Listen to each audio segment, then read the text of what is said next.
atu o ki te nea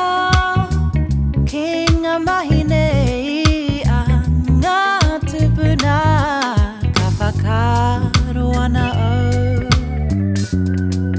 he atahua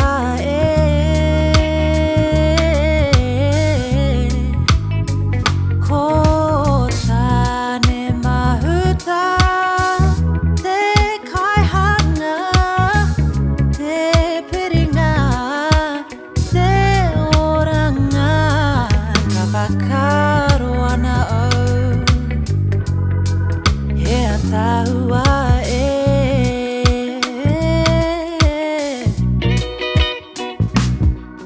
ko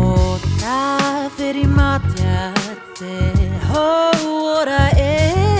ko rongo matane rangi mari ko tangaroa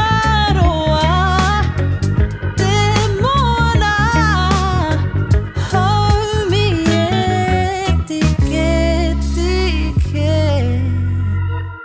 ko ngā roa